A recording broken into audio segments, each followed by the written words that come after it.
আপনাকে বিয়ে করা আমার পক্ষে সম্ভব নয় স্যার। কেন বলো তো? আমার মাঝে কিসের কমতি আছে? টাকা পয়সা বাড়ি গাড়ি কি নেই আমার, বলো? চরিত্র বলে কিছু নেই আপনার। শুধুমাত্র টাকা পয়সা থাকলেই ভালো মানুষ হওয়া যায় না। একজন ভালো মানুষ হতে হলে সুন্দর স্বচ্ছ চরিত্রের অধিকারী হতে হয়। বুঝতে পারলেন? যার ছিটে ফোটাও আপনার মাঝে নেই। তুমি কিন্তু বড্ড বেশি বাড়াবাড়ি করছো কণ্ঠ। বাড়াবাড়ি আমি না, আপনি করছেন স্যার। আর খবরদার আমাকে কণ্ঠ বলে ডাকবেন না। কেন এই নামে আমি ডাকতে পারবো না তোমায়? কি সমস্যা? এই নামে আমার আপনজনেরা আমায় ডাকে, তাই। আপনি কেন বুঝতে চাইছেন না? আমি কিছু শুনতে বা বুঝতে চাই না। তুমি আমায় বিয়ে করছো, ব্যাস। আমি পারবো না। তাছাড়া আপনার লজ্জা করে না? আপনার পরিবারের কথা তো অন্ততপক্ষে ভাববেন। আপনার ওয়াইফ আছেন, ছেলে মেয়ে আছে, আর আপনি? ছি! মেলিহাকে আমি ডিভোর্স দিয়ে দেব, তুমি চিন্তা করো না। তোমার কোনো অসুবিধা হবে না। আপনার কিভাবে মনে হলো যে আমি অন্য কারো ঘর ভেঙে সেই ঘরে সংসার করব? আমার কি বিবেকবোধ লোপ পেয়েছে? আমাকে এতটা নীচ মন মানসিকতার ভাবেন আপনি? ও, আমি বললেই দোষ? হ্যাঁ, দোষ। আমি আগামীকালই আমার রেজিগনেশন লেটার জমা দিয়ে দিব। তুমি রিজাইন নিলে ওই সৈকতের চাকরিও থাকবে না। ওর জন্যই তুমি আমায় বিয়ে করছো, তাই না? মানেটা কি? কি শুরু করেছেন আপনি? মিস্টার সৈকত সাহেব আমার একজন কলিগ আর ভালো বন্ধু। আমার চাকরি ছাড়ার সাথে ওনার চাকরি যাবার কি সম্পর্ক? কারণ তুমি ওকে ভালোবাসো। কারোর সঙ্গে হেসে কথা বললেই বুঝি তাকে ভালোবাসা হয়? আমি অত সব জানি না, তোমাকে আমার চাই, ব্যাস। আমার আগের স্বামীর সাথে আমার সংসার করা কেন হয়নি জানেন? সেও আপনার মতো লম্পট দুশ্চরিত্র ছিল। আপনি ভাবলেন কি করে যে ওই একই চরিত্রের অধিকারীকে আমি বিয়ে করব? তাহলে সৈকত চাকরিটা হারাচ্ছে, নিশ্চিত থাকো। আপনি আমার রাগ ওনার উপর মেটাবেন না প্লিজ স্যার। ওনার বাসায় বৃদ্ধা অসুস্থ মা, একটা ছোট বোন আছেন। তার পুরো পরিবার ওনার উপার্জনের উপর নির্ভরশীল। আপনি এমনটা করতে পারেন না। বাহ, সৈকতের জন্য দরদ উতলে উঠছে, আর আমার কথা ভাববার সময় হয় না তোমার?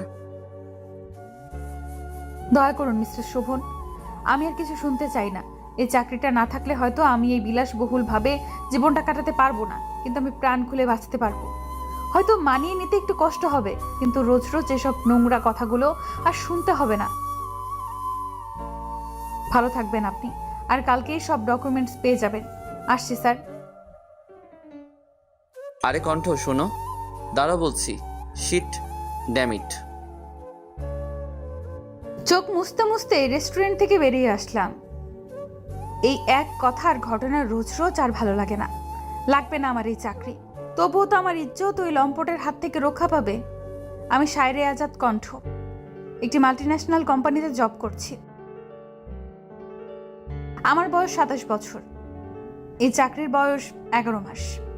আর এতক্ষণ যার সাথে কথা বলছিলাম সে কোম্পানির এমডি। জয়নিং এর সময় থেকে তার এসব আচরণ মুখ বুজে সহ্য করে আসছি, কিন্তু আজ তিনি সব সীমা অতিক্রম করে ফেলেছেন। আর সম্ভব নয়। ও বলে রাখা ভালো, আমি ডিভোর্সি। 2 বছর আগে আমার স্বামীর সাথে আমার সম্পর্কটার ইতি ঘটে। তার সাথে 4 বছর ঘর করেছি। সে অনেক আগের কথা। সে এখন তার নতুন সংসারে খুব ভালোই আছে। তারপর থেকে জীবনের সংগ্রাম করতে করতে আজকের এই অবস্থানে পৌঁছেছি। কিন্তু ওই লোকটার জন্য আমার বহুল কষ্টে অর্জিত অবস্থান খোয়াতে হবে। বুকের ভেতরটা ভীষণ কষ্টে ভারী হয়ে আসছে। পৃথিবীর সব ছেলেরাই কি এমন? প্রতিটি মেয়ের জীবন কি এভাবেই ধ্বংস করা হবে? জানি না এসবের উত্তর। তবে এটা জানি যে কিছু ছেলের উপর পুরো পুরুষ জাতিকেই আমরা ভুল বুঝতে বাধ্য হই। এই যে ধরুন আমার জীবন, কোনো ছেলেকে আমি আর বিশ্বাস করতে পারি না, শুধুমাত্র একজন ব্যতীত। অনেক কথা বলে ফেলেছি, বাকিটা আস্তে আস্তে জানতে পারবেন। বাড়িতে পৌঁছেছি, কলিং বেল বাজতেই আম্মু দরজা খুলে দিল। কি রে মা, আজ এত তাড়াতাড়ি? শরীর ঠিক আছে তো? আরে আম্মু, এত টেনশন করো না, অসুখ করবে। আজকে অফ ডে না, একটু কাজ ছিল তো, তাই বেরিয়েছিলাম। কাজ শেষ, তাই ফিরে এসেছি। কিন্তু মা, তোর চোখ মুখের একই অবস্থা। আম্মু, বাইরে অনেক গরম তো, তাই টায়ার্ড হয়ে গেছি আর কি। আচ্ছা আম্মু, তুমি খেয়েছো? না রে মা। মানে কি, এখন বাজে বিকেল 3:30, অথচ তুমি খাওনি? তোমার ওষুধ আছে না? এমন করলে কিভাবে চলবে? যাও, তুমি টেবিলে গিয়ে বসো, আমি ফ্রেশ হয়ে আসছি। আচ্ছা মা, তুই তাড়াতাড়ি আয়, আমি অপেক্ষা করছি।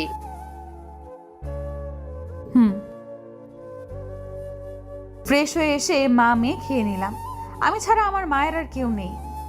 একটা বড় ভাই আছে আমার, কিন্তু সে তার পরিবার নিয়ে ব্যস্ত। বৃদ্ধা মাকে দেখার সময় তার হয় না। আর আমার আব্বু, সে তো আমায় নিয়ে চিন্তা করতে করতে স্ট্রোক করে মারা গেছেন আজ 1.5 বছর। আর আমারও আমার মা ছাড়া আর কেউ নেই। খাওয়া শেষ করে আম্মুকে ওষুধ খাইয়ে রুমে চলে এলাম। রুমে এসে শুয়ে রয়েছি, কিচ্ছু ভালো লাগছে না। কিন্তু আমার যোগ্যতায় আমি হয়তো আরো ভালো কোনো চাকরি পেতে পারি। তবে কিসের মায়ায় আমার ভেতরটা ছারখার হয়ে যাচ্ছে? আমি কি সত্যি সত্যি নীল সাহেবের প্রেমে পড়েছি? আমার মতো এমন ডিভোর্সি অপয়া মেয়ের কপালে কখনো এত ভালো মানুষের সান্নিধ্য জুটবে না। কেন মিছে মায়ার বাঁধনে নিজেকে জড়াতে চাইছি? উনি অনেক ভালো কাউকে ডিজার্ভ করেন। আমাকে চাকরির পাশাপাশি নীল সাহেবের মায়াকেও ছাড়তে হবে। তার জীবনে আমার মতো অপয়ার কোনো স্থান নেই। আর ওই অফিসে থাকা মানেই একটা জানোয়ারকে প্রতিনিয়ত সহ্য করা, আর কুনজরে থাকা, কুপ্রস্তাব শোনা। এর চেয়ে মরে যাওয়াই শ্রেয়। আর কালকে নীল সাহেবের স্যারের ব্যাপারে সব জানাতে হবে, কেননা বলা যায় না আমার উপরে জমে থাকা ক্ষোভ থেকে যদি নীলের কোনো ক্ষতি করে দেয়। তাই নীলকে সতর্ক করাটা আমার কর্তব্যের মাঝেই পড়ে। অনেক কষ্টে নিজের মনকে শান্ত করলাম। কালকেই রিজাইন লেটার জমা দিয়ে চাকরিতে ইস্তফা দেব। চূড়ান্ত সিদ্ধান্তে উপনীত হয়েছি। এসব ভাবতে ভাবতেই চোখ লেগে এলো, আর আমি ঘুমের দেশে তলিয়ে গেলাম। ঘুম ভাঙার পর রেজিগনেশন লেটারটা রেডি করে নিলাম, আর কিছুক্ষণের মাঝেই অতীতের পাতায় ডুব দিলাম। হারিয়ে গেলাম সে সকল স্মৃতিতে। ফ্ল্যাশব্যাক 15 মাস আগে। আম্মু দেখো, এইবারে চাকরিটা আমার হয়ে যাবে, ম্যানেজার তো সেরকমই বলল। আমি জানি বাবা, দেরিতে হলেও চাকরি তোর হবেই। বলেছিলাম না, হতাশ হতে নেই। আল্লাহ তার বান্দার দোয়া ফেলে দেন না, ঠিক সময় মতো কবুল করে নেন। তাই মনোবল হারানো যাবে না। আল্লাহ তার সকল বান্দার ধৈর্যের পরীক্ষা নেন। জি আম্মু, আমি নীলাকে গিয়ে বলি, ও খুবই খুশি হবে। না, তুই ওকে আগেই জানাস না, কনফার্ম হওয়ার পর বলিস। আচ্ছা, তোমার ওষুধ খাওয়া হয়েছে না? গিয়ে একটু রেস্ট নাও, আমি টিউশনিটা করিয়ে আসি। কয়টায় আসবি? রাত 8টার মাঝে চলে আসবো। আচ্ছা। আমি সৈকত ইভান নীল। আমার বয়স 31 পেরোলো। পরিবারের বড় ছেলে, এখনো বিয়ে থা করিনি। আর এতক্ষণ যার সাথে কথা বলছিলাম তিনি আমার শ্রদ্ধেয় মা। আমার বাবা মারা গেছেন যখন আমার বয়স মাত্র 7 বছর। আমার ছোট বোন সাগরিকা ইভান, নীলার বয়স তখন মাত্র 1.5 বছর। আমার মা আমাদের অনেক কষ্টে লেখাপড়া করিয়েছেন। সেই সময়টাতে কেউ আমাদের পাশে ছিল না। তিনি নিজের সমস্ত সুখ বিসর্জন দিয়ে হাড় ভাঙা খাটুনি খেটে আমাদের এত বড় করেছেন। বাবার গড়িয়ে দেয়া সব স্বর্ণের গহনা বিক্রি করে আমাদের লেখাপড়া করিয়েছেন। এসব ভাবলেই বুকের ভেতরটা তীব্র কষ্টে হাহাকার করে। অনেক বছর ধরে চাকরি খুঁজছি, কিন্তু হয়নি কখনো। এবারেরটাই হয়তো আমার শেষ ইন্টারভিউ। তবে মনে হচ্ছে চাকরিটা হয়ে যাবে। এখন কিছু টিউশন করিয়ে সংসার চালাচ্ছি, মাস শেষে হিমশিম খেতে হয়। ছোট বোনটা সব চাওয়া পূরণ করতে পারি না, মায়ের চিকিৎসা ঠিকমতো করতে পারি না। কিন্তু নীলা বা আম্মু কখন এসব নিয়ে কিছু বলে না, কিন্তু নিজের কাছেই কষ্ট লাগে। এই দুঃখ কি সহজ হয়? মাঝে মধ্যে নিজেকে সবচেয়ে হতভাগা মনে হয়। এইসব ভাবতে ভাবতে স্টুডেন্টের বাড়ি পৌঁছে গেলাম। সবগুলো টিউশন শেষ করে মাত্রই বেরোলাম। এখন 7:30 বাজে। আজ 3 স্টুডেন্টের বাসাতেই বেতন দিয়েছে। আম্মুর ওষুধ কিনতে হবে, আবার বাসার বাজারও করতে হবে। হঠাৎ ফোনটা বেজে উঠলো। যেই কোম্পানিতে জবের ট্রাই করেছিলাম সেখানকার ম্যানেজারের ফোন।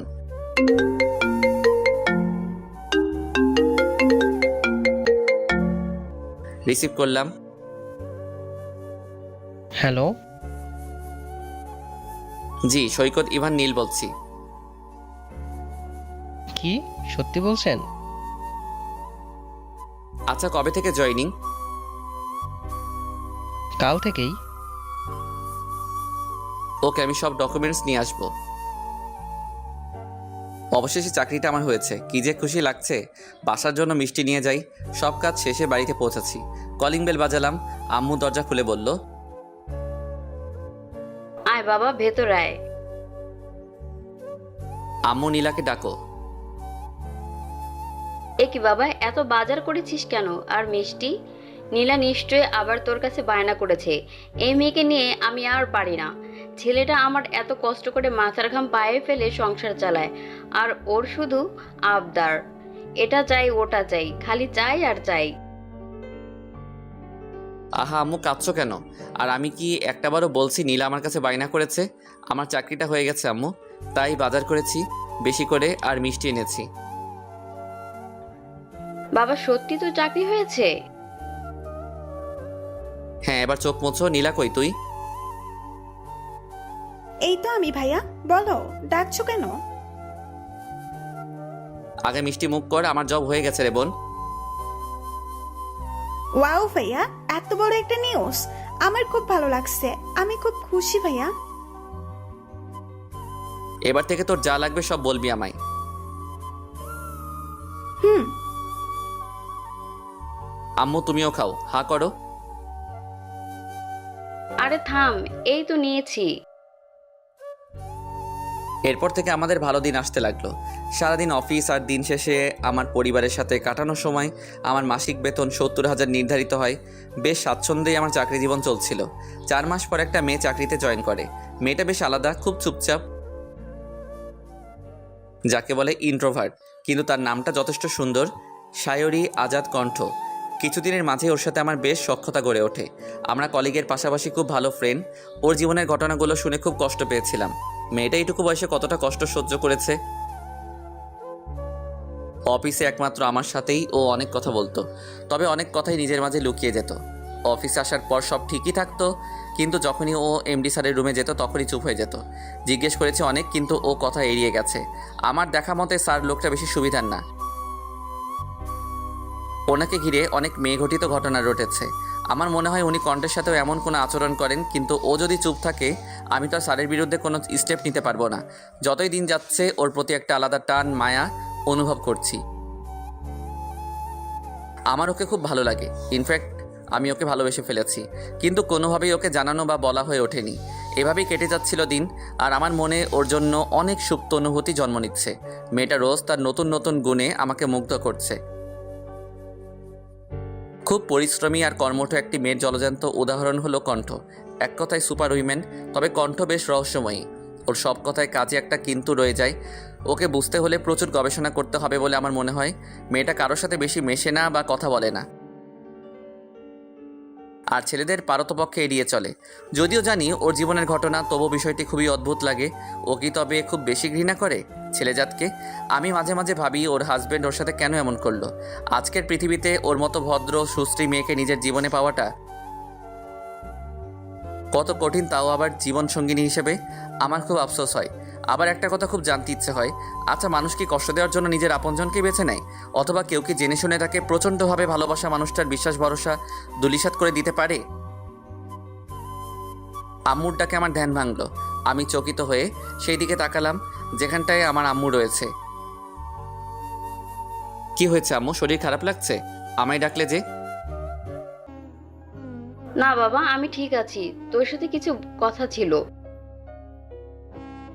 তুমি বলো, কথা বলার জন্য অনুমতি চাইছো কেন? আসলে বড় হয়েছিস তো তাই। আমি তোমার কাছে এখনো সেই ছোট্ট নীল। তা বললে কি চলবে বাবা? আচ্ছা কি বলবে তুমি? আব্বু, এবার তুই বিয়েটা করে ফেল, বয়স তো পেরিয়ে যাচ্ছে। আমার দেখাশোনা করেই তো জীবন পার করে দিলি, এবার অন্তত পাখি নিজের কথাটা ভাব। করবো তো, সময় হলে ঠিক করব। এই কথা তো বিগত 4 বছর যাবৎ শুনিয়ে আসছিস। নীলার বিয়েটা দিয়ে তারপর আমিও বিয়ে করব। যা ভালো বুঝিস। আর কথা বাড়াইনি, আর আম্মু বাড়াইনি। ঘুমানোর প্রস্তুতি নিলাম এবং একসময় ঘুমিয়ে পড়লাম। অফিসে জয়েন করেছি 2 মাস মতন হয়েছে। এই অফিসের কারোর সাথেই আমার তেমন পরিচয় নেই, আবার কথাও তেমন একটা হয় না। তবে একটা মানুষের সাথে কথা না বলে থাকতে পারি না, সেই মানুষটা হলো নীল সাহেব। ওনার কথাবার্তা, পার্সোনালিটি সবটাই আমায় মুগ্ধ করেছে। অফিসে একমাত্র ওনার সাথেই আমি অনেক কথা বলি। অফিসে ওনার প্রচুর সুনাম রয়েছে। সবটাই ঠিক ছিল শুধুমাত্র একটি বিষয় ছাড়া, আর সেটা হলো অফিসের এমডি। ওনার কথা, চালচলন সবটা যেন নোংরা কিছু ইঙ্গিত করে। আমি যথেষ্ট শালীনতা বজায় রেখে চললেও উনি পারেন না আমাকে চোখ দিয়ে সম্পূর্ণ গিলে খান। এত বাজে চাহনি ওনার। নীল সাহেব হয়তো বিষয়টা আন্দাজ করতে পারেন। সে সব সময় আমাকে অফিসে আপসেট হয়ে থাকার কারণ জিজ্ঞেস করেন, কিন্তু আমি বিষয়টা এড়িয়ে যাই, কারণ আমি চাই না আমার জন্য নীল সাহেব কোনো ঝামেলায় জড়িয়ে পড়ুক। উনি মানুষটা খুব ভালো, নিজের পরিবার ছাড়া কিচ্ছু বোঝেন না। খুব ভালোবাসেন নিজের মা আর ছোট বোনকে। তার আলোচনার মূল বিষয় তার পরিবার। এই জন্য অনেকেই বিরক্ত বোধ করলেও আমার খুব ভালো লাগে। এই দেখো, এত সব ভাবতে ভাবতেই অফিসে পৌঁছে গেছি। আমি রিক্সা থেকে নেমে ভাড়া মিটিয়ে অফিসে ঢুকতে নেব, ঠিক তখন কণ্ঠ, কারো পিছু ডাক শুনে দাঁড়িয়ে গেলাম। পিছনে ঘুরে যা দেখলাম তার জন্য আমি মোটেও প্রস্তুত ছিলাম না। আমার প্রাক্তন স্বামী ডেকেছিল আমায়। আমার ভালো থাকা হয়তো তার সহ্য হচ্ছে না। তার সাথে কথা বলার বিন্দু পরিমাণ ইচ্ছে আমার নেই। সে হয়তো আবার আমায় অপমান করতে আমার অফিস অবধি চলে এসেছে। আমি হাঁটতে শুরু করলাম আর পিছু ফিরে তাকাইনি। অনেকবার ডেকেছে, আমি দাঁড়াইনি। অতি দ্রুত হাঁটার কারণে কেবিনে ঢোকার সময় কারোর সাথে প্রচণ্ড জোরে ধাক্কা খেলাম। তাকিয়ে দেখি নীল সাহেব আমায় আগলে ধরেছেন, নয়তো আমি পড়ে গিয়ে বড়সড় রকমের একটা আঘাত পেতাম। নিজেকে সামলে সোজা হয়ে দাঁড়ালাম। কণ্ঠ, আপনি ঠিক আছেন? জি। কি হয়েছে আপনার? এমন অন্যমনস্ক দেখাচ্ছে।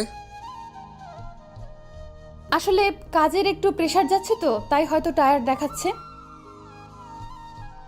ও আচ্ছা। আমি আমার ডেস্কে যাচ্ছি নীল সাহেব। হ্যাঁ নিশ্চয়ই। তারপর আমি আমার ডেস্কে চলে এলাম। নীল সাহেব আমার সামান্য অন্যমনস্কতাও খুব সহজেই ধরে ফেলেন। মানুষটাকে যত দেখছি তত মুগ্ধতা ছেয়ে যাচ্ছি। কাজে মনোনিবেশের চেষ্টা করলাম, কিন্তু কিছুতেই পারছি না। আজকে কেন রাহাত এসেছিল? আমার জীবনে আবার কি অঘটন ঘটাতে চায় ও? আমায় ছেড়ে তো ওর নতুন বউকে নিয়ে সুখেই আছে। আজ এত বছর পর আমাকে দেখা দেওয়ার কি উদ্দেশ্য থাকতে পারে? কিছুক্ষণ পর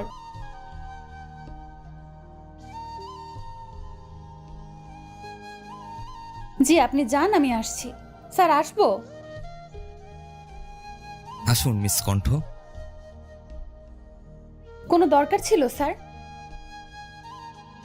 কেন, তোমায় কি সবসময় দরকারের জন্য ডাকতে হবে? এমনি কি তোমায় আমি ডাকতে পারি না? আসলে স্যার ঠিক তা নয়। আপনি ডেকেছেন তো, তাই কারণ জিজ্ঞেস করলাম। কিছু মনে করবেন না প্লিজ। করব না, তবে একটা শর্তে। কি? আজকে আমার সাথে বাইরে লাঞ্চ করতে হবে। মাফ করবেন, আমি বাইরের খাবার খাই না। আমি আসছি স্যার। আরে মিস কণ্ঠ, আমার কথাটা তো শুনে যান। কোনো কথা না বলেই আমি স্যারের কেবিন থেকে বেরিয়ে এলাম। ওনাকে ভালো করে চিনেছি এই 2 মাসে। আজ কফি, কাল লাঞ্চ, পরশু ডিনার, আর যতক্ষণ ওনার সামনে ছিলাম মাথা থেকে পা অবধি না হয় হাজারো বার স্ক্যান করেছে। অসভ্য লোক কোথাকার। তারপর আমার ডেস্কে বসে আবার কাজ শুরু করলাম। লাঞ্চের সময়। ব্যস্ত নাকি? আরে নীল, না, কিছু বলবেন? সবাই লাঞ্চ ব্রেকে আর আপনি এখনো কাজ করছেন? খেয়ে নেবেন, চলুন।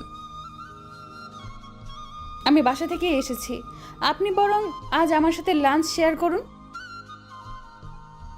আমিও এনেছি। আচ্ছা, একটু অপেক্ষা করুন কণ্ঠ, আমি আসছি। কিছু সময় পর এই তো চলে এসেছি। আমি আজ এই 4 রকমের ভর্তা আর আচার সাথে খুদের ভাত এনেছি। আরে এসব তো আমার পছন্দের খাবার। আপনি বরং আপনার বক্স আমায় দিয়ে দিন, আমার বক্সটা আপনি নিন। আরে বিরিয়ানি যে আমার অনেক পছন্দের, আপনার হাতের রান্না। জি। আচ্ছা, খাওয়া শুরু করুন। হ্যাঁ অবশ্যই, আপনিও করুন। অনেক মজা হয়েছে। বেশ কিছুদিন পর এত মজার খাবার খাওয়ার সুযোগ হলো। আপনাকে ধন্যবাদ নীল। আচ্ছা, এই রান্নাগুলো কে করেছেন? আজকে রান্নাগুলো তো খুব সহজ ছিল, তাই আমিই করেছি। আম্মু তো অসুস্থ আর নীলার পরীক্ষা চলছে। আপনার হাতের রান্না কিন্তু অসাধারণ, অনেক তৃপ্তি নিয়ে খেয়েছি। আজকে নীলের সাথে অনেক কথা বলেছি।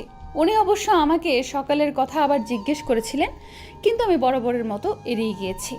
আগামী সপ্তাহে অফিস থেকে একটা ট্যুরের আয়োজন করা হয়েছে, কারণ বেশ অনেক দিন যাবৎ কাজের প্রচুর চাপ ছিল। সকলেই ক্লান্ত, তাই সকলের চাঙ্গা করতেই এই উদ্যোগ। আমি অবশ্য যেতে চাইছিলাম না, কিন্তু নীলের অনুরোধ ফেলতে পারিনি। মানুষটা খুব ভালো। যতটা দেখছি ততটাই অবাকের চরম পর্যায়ে পৌঁছে যাচ্ছি। আমি যেন তার খুব আপন কেউ। আমায় নিয়ে তার চিন্তার যেন অন্ত নেই। এখন বাইরে ঝুম বৃষ্টি পড়ছে। গ্রীষ্মের তীব্র উত্তাপে এই কয়টা দিন প্রকৃতি পুড়েছে। আজকের বৃষ্টি যেন শান্তির বর্ষণ হয়ে নেমেছে, যা প্রকৃতির পাশাপাশি প্রতিটি হৃদয় শীতল করে দিচ্ছে। অনেক রাত হয়ে পড়েছে। রাতের খাবার আম্মুকে সাথে নিয়ে খেয়ে নেই, আবার সকালে অফিস আছে। খেতে ইচ্ছে করছে না, তবুও খেতে হবে, নতুবা আমার শ্রদ্ধেয় জননী খাবেন না। আর রাতে তার অনেকগুলো ওষুধ আছে, অজ্ঞতা খেতে যেতেই হবে।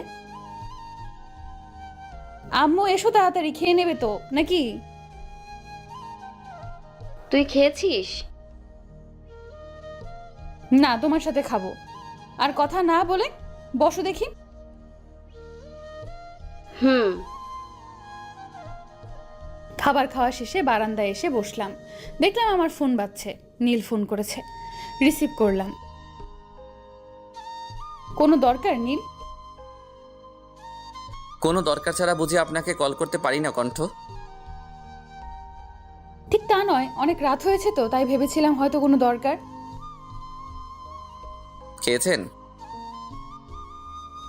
জি, আপনি? আসলে ঘুম আসছিল না, তাই আপনাকে কল করলাম। সমস্যা নেই। এভাবেই অনেকটা সময় নীলের সাথে কথা বলে কাটিয়ে দিলাম। কথায় কথায় রাত 1টা পার হয়ে গিয়েছিল। তারপর ফোন রেখে ঘুমিয়ে পড়লাম। তবে অনেক দিন পর এভাবে কারোর সাথে মন খুলে কথা বলে নিজেকে বেশ হালকা লাগছে। আজকে অফিসের ট্যুর, আমরা শ্রীমঙ্গলে যাচ্ছি। যদিও ট্যুরের পেছনে একটা মহৎ উদ্দেশ্য লুকায়িত রয়েছে, আর তা হলো আমাদের অফিসের একটা শাখা কিছুদিন আগেই ওখানে খোলা হয়েছে। ফলে আমাদের অনেক ক্লায়েন্ট ওখানে রয়েছে, তাই আমরা একটা ডিল করতেই যাচ্ছি শ্রীমঙ্গল। যদিও সবাইকে নিয়ে যাওয়া হচ্ছে সেখানে, তাই ডিলের প্রয়োজনে যাওয়া হলেও সবার মাঝে ট্যুরের আমেজ রয়েছে। আমাদের 24 জনকে নিয়ে যাওয়া হচ্ছে। 2টো দলের সদস্যদের ভাগ করে নেওয়া হয়েছে।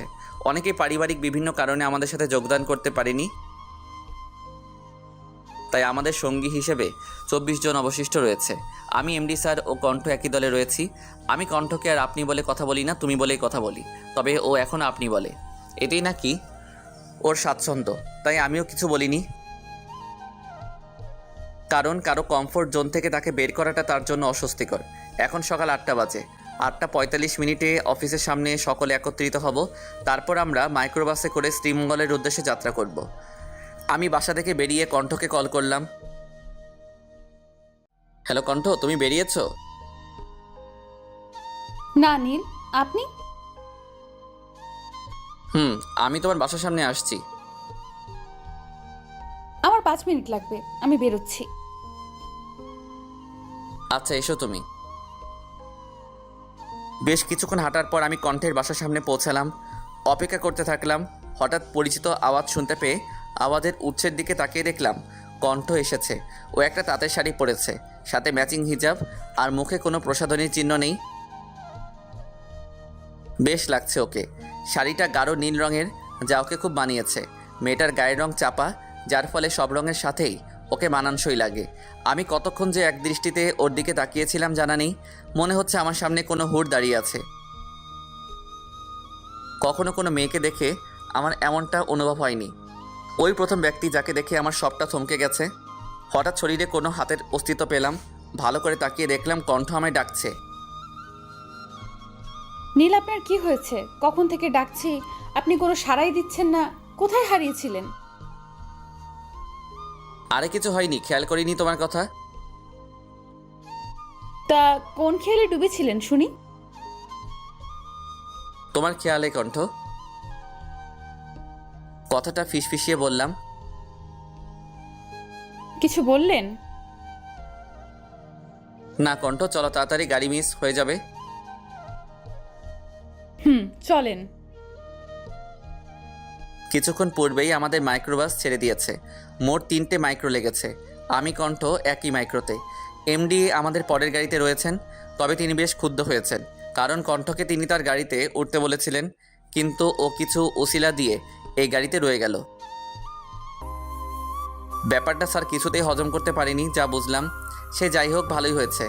গাড়ির ড্রাইভারের পাশের সিটে আমি বসেছি, আর কণ্ঠ, শিলা এবং মেহেক আমার পিছনের সিটে। তারপরের সিটগুলোতে কারা উঠেছে খেয়াল করিনি। আরে নীল ভাই, এত চুপচাপ কেন? আমি হেসে বললাম, এমনি। কি বলবো বলো? শুনেছি আপনি অনেক ভালো গান গাইতে পারেন। বাইরে ঝুম বৃষ্টি হচ্ছে, একটা গান তো হতেই পারে। কি বলো শিলাকণ্ঠ? না, গান অনেক আগে ছেড়ে দিয়েছি। গলা আর আগের মতো নেই।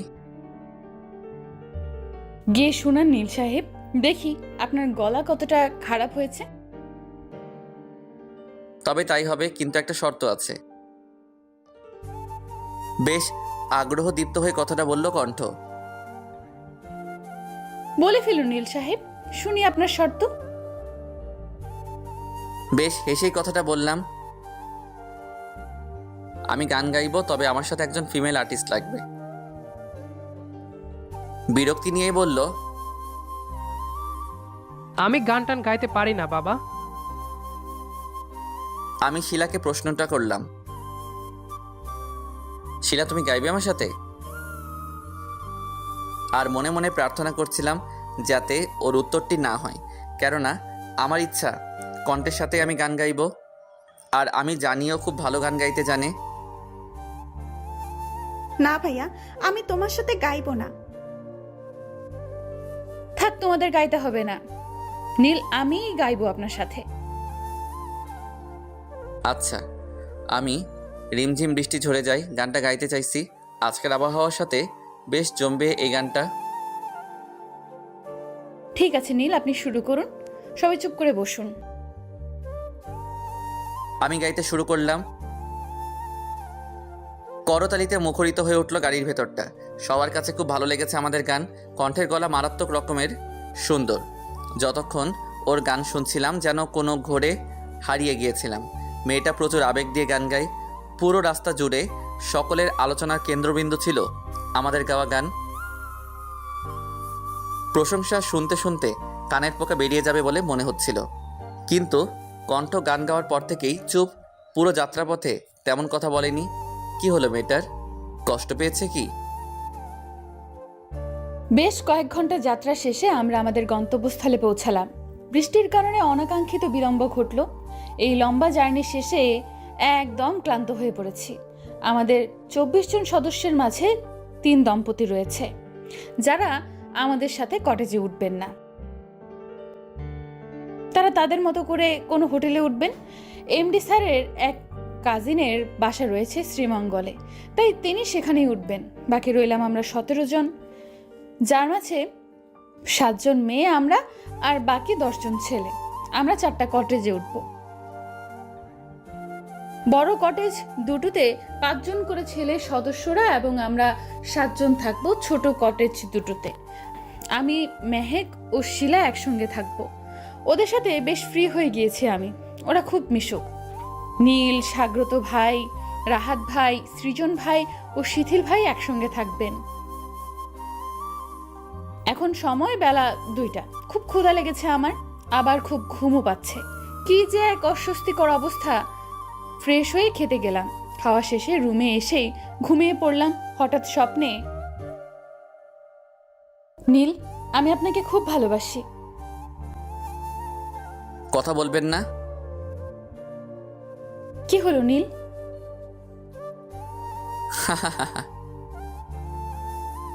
এভাবে হাসছেন কেন? ওইদিকে কেন যাচ্ছেন? চারদিকে এমন ধোঁয়াময় হয়ে যাচ্ছে কেন? আপনার শরীরে কি হয়েছে? চামড়া এমন দেখাচ্ছে কেন?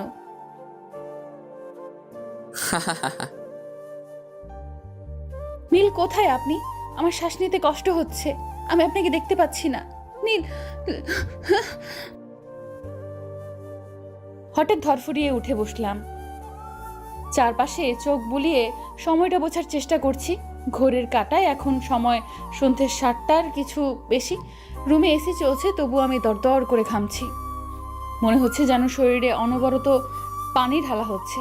খুব অস্থির লাগছে। এটা আমি কি দেখলাম? কেন দেখলাম? আবার কি কোনো ঝড় আসতে চলেছে আমার জীবনে? আচ্ছা, রুমে আমি একা কেন? মেহেক, শিলা কোথায়? 4 ঘন্টা হয়ে গেছে। কতক্ষণ ঘুমিয়েছি আমি? কিন্তু হঠাৎ এমন একটা দুঃস্বপ্ন কেন দেখলাম আমি? কি বিভৎস সে স্বপ্ন! এটা কি আবার কোনো ভয়ঙ্কর বিপদের সংকেত? নিজের মনকে ধাতস্থ করলাম, এটা শুধুমাত্র একটা দুঃস্বপ্ন। এর সাথে বাস্তবতার কোনো মিল নেই। নীল সাহেবকে কি ভয়ঙ্কর দেখাচ্ছিল, যেন তার চামড়া ঝলসে গিয়েছে আর আমার দম আটকে আসছিল, যেন এক্ষুনি রুহু বেরিয়ে যাবে। আমি ফোনটা হাতে নিলাম আর মেহেককে কল করলাম। কিন্তু আশ্চর্য, 5 বার কল করলাম, রিং হলো, ধরলো না। ভাবলাম হয়তো সাইলেন্ট করা, তাই শিলাকে কল করলাম। ফলাফল শূন্য। তাকেও ফোনে পেলাম না, তাই ফোন রেখে ফ্রেশ হতে গেলাম। ফ্রেশ হয়ে রুম লক করে কটেজ থেকে বেরোলাম। রিসেপশনে গিয়ে ম্যানেজারকে জিজ্ঞেস করলাম, আপনি কি জানেন আমার অফিস কলিগরা কোথায়?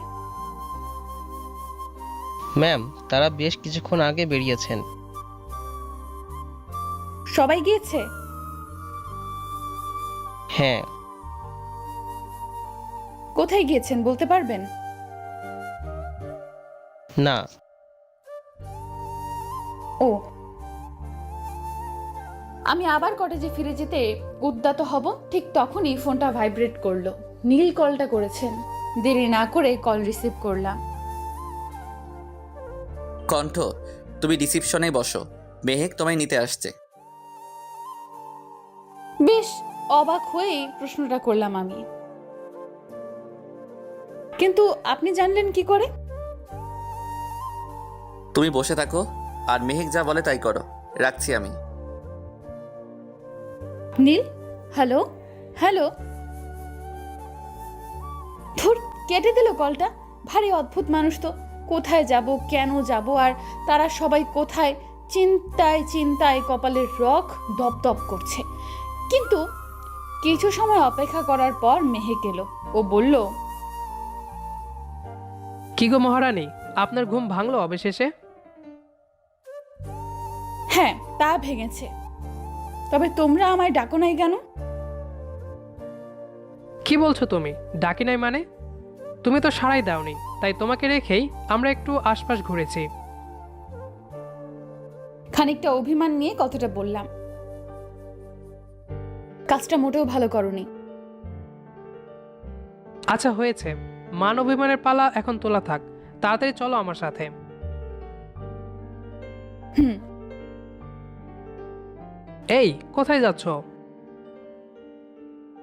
কেন, তুমি না তোমার সাথে আমায় যেতে বললে? এভাবে তো যাওয়া যাবে না।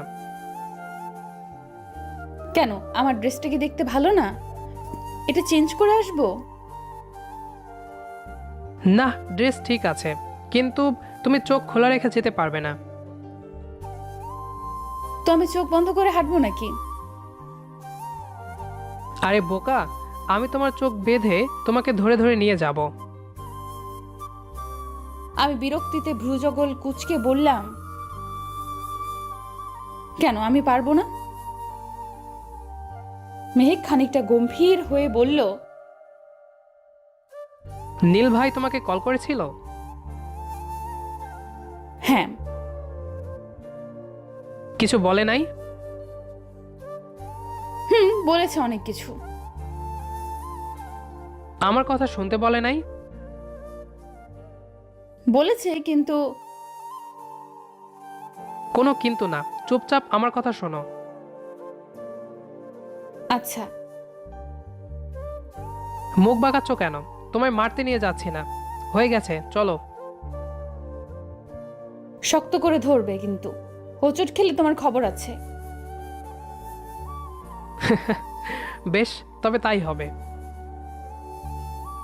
মেহেকের হাত ধরে গুটি গুটি পায়ে এগিয়ে চলছি। মনে হচ্ছে সবে হাঁটতে শিখেছি। কেমন একটা অদ্ভুত অনুভূতি। আবার একটা বিষয়ে ভেবে খুব কষ্ট হচ্ছে। সামান্য এইটুকু পথ চোখ বন্ধ করে হাঁটতে কতটা কষ্ট হচ্ছে, অথচ যারা অন্ধ জন্মগতভাবেই, তাদের কষ্টের কথা মনে হলেই বুকের ভেতরটা হাহাকার করে ওঠে। আল্লাহ যেন কাউকে এই কষ্টের জীবন না দেন, এই দোয়া মনে মনে করছি। হঠাৎ পথ চলা বন্ধ হলো, অর্থাৎ আমরা আমাদের গন্তব্যস্থলে পৌঁছে গেছি। চোখের বাঁধন খোলার জন্য চোখে হাত দিতে যাব, তার পূর্বেই কেউ আমার হাত খপ করে ধরে ফেললো। হাতটা মেহেক নয়, তা বেশ বুঝতে পারছি। শক্ত বলিষ্ঠ কোনো পুরুষালী হাতের ছোঁয়া পেতেই শরীর বেয়ে এক শিরশিরানি অনুভূতি যেন ছুটে গেল। আমি কম্পিত গলায় কিছু বলতে যাব, তার পূর্বেই সেই হাতের মালিক আকুতির স্বরে বলে উঠল, আর কিছুক্ষণ অপেক্ষা করো কণ্ঠ। অবাক হয়ে প্রশ্ন করলাম, নীল আপনি? হ্যাঁ, এসো আমার সাথে। মেহেক কোথায়? সামনে আছে। আচ্ছা, নীল কি করতে চাইছে? উত্তরের অপেক্ষায় উত্তেজনা বেড়ে চলেছে। খানিকটা হাঁটার পর আমরা থামলাম। আমি এবার উচ্চস্বরেই বলে ফেললাম, আর কতক্ষণ এভাবে? আমি বোধহয় অন্ধ হয়ে যাব। কোনো সারা শব্দ পেলাম না। হঠাৎ কেউ আমার চোখে বাঁধা কাপড় সরিয়ে নিল।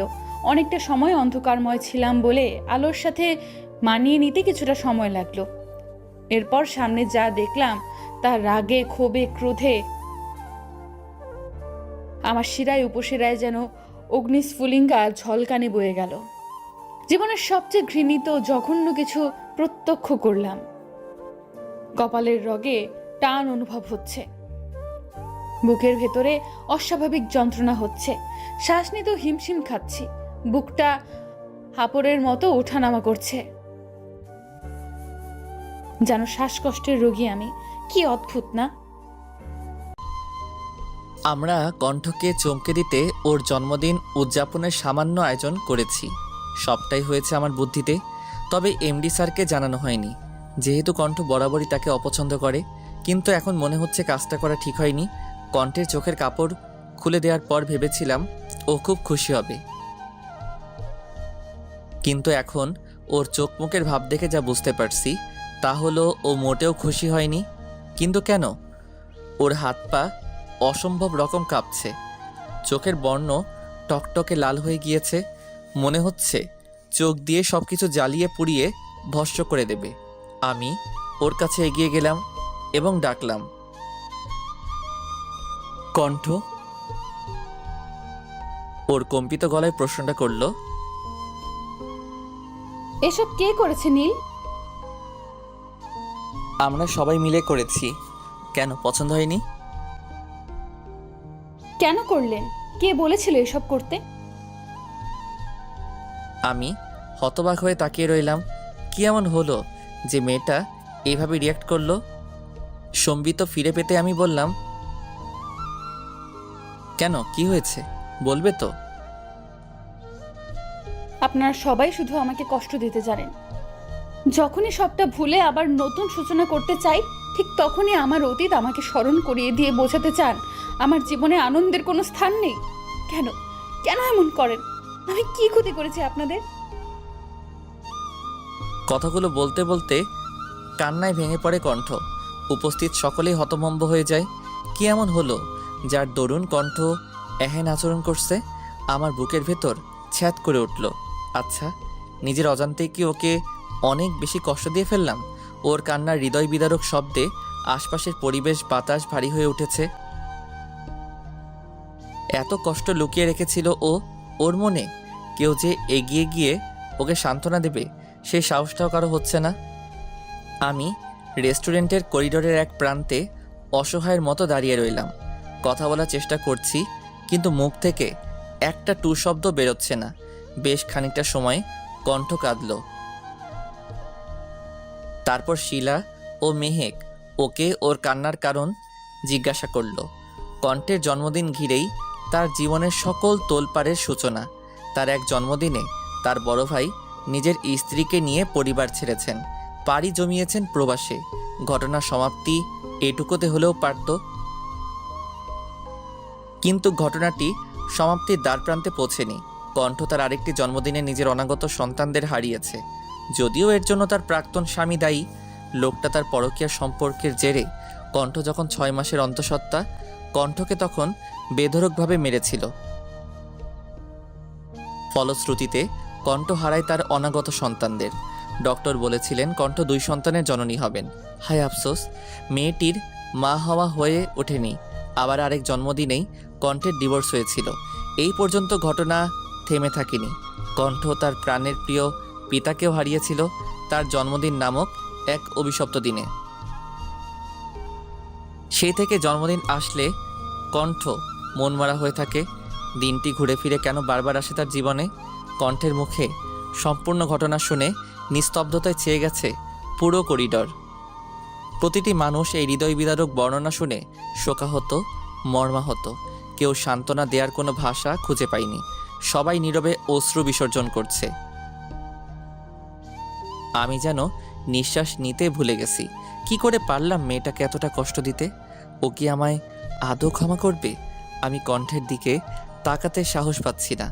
কণ্ঠ ছুটে বেরিয়ে গেল রেস্টুরেন্ট থেকে। মেহেক, শিলাসহ আরও বেশ কয়েকজন মেয়ে কলিগ ওর পিছু নিল। আমি ঠায় দাঁড়িয়ে রইলাম। কেটে গেছে 2টি মাস। তীব্র শীত জাঁকিয়ে বসেছে ঢাকা শহরে। শহর জুড়ে চলছে পৌষ পার্বণের পিঠা উৎসব। কি দারুণ একটা অনুভূতি। সেদিন কণ্ঠের কষ্টে কেঁদেছিলাম আমিও। অন্তর্দহনে জ্বলে পড়ে ছারখার হয়ে গিয়েছিলাম। পরে অবশ্য কণ্ঠ আমার কাছে ক্ষমা চেয়েছিল। ওর ভাষ্যমতে এতে আমার কোনো দোষ ছিল না। ও নাকি অতিরিক্ত আবেগপ্রবণ হয়ে আমার সাথে বাজে ব্যবহার করে ফেলেছিল, তাই ও লজ্জিত। আমি বলেছিলাম এখানে দোষটা আসলে আমাদের কারোরই ছিল না। তুই তোমার জায়গায় নিরপরাধ আর আমি আমার জায়গায়। সব দোষটা আসলে নিয়তির। আমার কথা শুনে কণ্ঠ অশ্রুসিক্ত হয়ে পড়েছিল। এরপর কিন্তু আমাদের বন্ধুত্বটা আরও মজবুত হয়েছিল। আজকে কেন জানি এসব ভাবতে খুব ভালো লাগছে। তবে সেই দিনের সেই ঘটনা, কণ্ঠের আর্তনাদ আমার হৃদয়কে আজও কাঁদায়। মনে হয় সব কিছুর জন্য আমি দায়ী। ধ্যান ভাঙল আম্মুর ডাকে। আজ অফিস নেই, সাপ্তাহিক ছুটির দিন শুক্রবার। নীলাব্বু, কি হয়েছে আম্মু? কিছু বলবে? হ্যাঁ বাবা। বলে ফেলো। অপেক্ষা করছো কেন? তুই এবার বিয়েটা করে ফেল। করব। কবে করবি বাবা? সময় হলেই করব। সেই সময়টা কবে আসবে শুনি? মা, নীলা কোথায়? কথা ঘুমাচ্ছিস? না তো। তোকে বলে কোনো লাভ নেই। আরে আম্মু, যা রাগ করে চলে গেল। আম্মুর সবসময় এক কথা, বিয়ে কবে করবি? আমার আর ভালো লাগে না। আমি কতবার বলেছি নীলাকে বিয়ে দেওয়ার পর নিজে বিয়ে করব। ওর লেখাপড়া শেষ হতে আর বেশি দিন বাকি নেই। আশা করা যায় আগামী 2 বছরের মাঝেই আমার বোনটার পড়া শেষ হবে। আমি ওর বিয়েটা খুব ধুমধাম করে দিতে চাই, তাই ওর জন্য কিছু টাকা জমিয়েছি। আমার আজকাল কেন জানি মনে হয় আমি হয়তো আর বেশি দিন বাঁচবো না। তাই আমার অবর্তমানে আমার পরিবারের যাতে কোনো কষ্ট না হয় সেই ব্যবস্থা করছি। আম্মুর চিকিৎসা আর নীলার বিয়ে, এই দুটো দায়িত্ব পালন করতে পারলেই আমি মুক্ত। সেই লক্ষ্যে কিছু টাকা ব্যাংকে ডিপোজিট করে রেখেছি। হয়তো আমি না থাকলে আর যাই হোক, আমার পরিবারকে পথে নামতে হবে না। ভাবনায় বিচ্ছেদ ঘটিয়ে আমার ফোনটা বেজে উঠল। কণ্ঠের কল। উদগ্রীব হয়ে রিসিভ করলাম। নীল, বলো কণ্ঠ। আমার একটা অনুরোধ রাখবেন? প্লিজ, না করবেন না। সম্ভব হলে অবশ্যই রাখবো, বলো তুমি। অসম্ভব কিছু করতে বলবো না, আপনি রাখতে পারবেন। আচ্ছা, বলো তো কি। পৌষ পার্বণ উপলক্ষে পিঠে উৎসব চলছে। আমার পিঠে উৎসবে যেতে খুব ইচ্ছে করছে, নিয়ে যাবেন? কবে যেতে চাও? আপনার আপত্তি না থাকলে আজই। ঠিক আছে, তুমি বের হও, আমি আসছি। ধন্যবাদ নীল। ধন্যবাদ দিয়ে ছোট করো না প্লিজ। বেশ, তবে তাই হবে।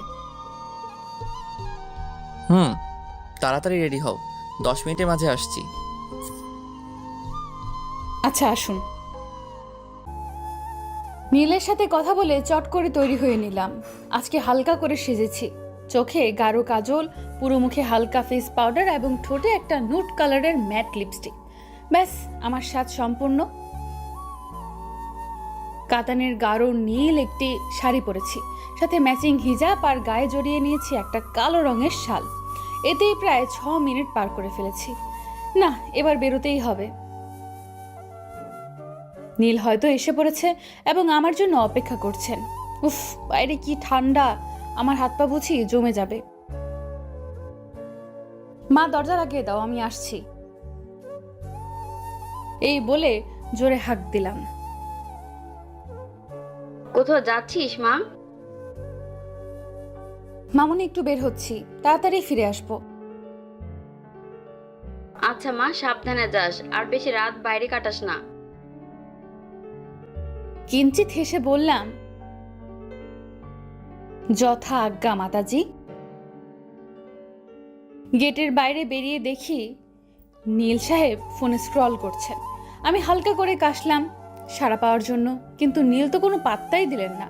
কি এমন দেখছেন ফোনে যার জন্য আমায় ওনার চোখেই পড়ল না? তারপর হেঁটে ওনার সামনে গিয়ে জোরে জোরে গলা ছাড়লাম।